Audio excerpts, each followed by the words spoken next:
Hello guys. Binilhan ko pala si tropa ng ng panaklob. Para hindi siya mababasa ng ulan. Ang ganda niya guys kasi hanggang baba talaga siya. Yan guys oh.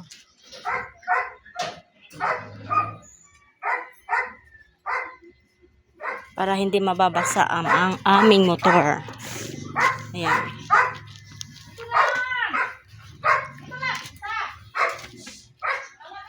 Malaki siya guys. Mura lang. Nasa 100 plus lang siya.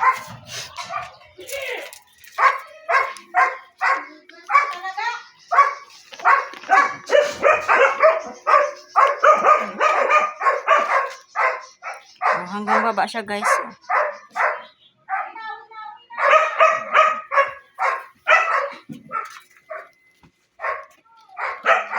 Para may taklob yung motor namin kasi pag tag-ulan guys, kawawa. Lagi mababasa ng ulan. Ayan na siya guys. Safe na, simot-mot.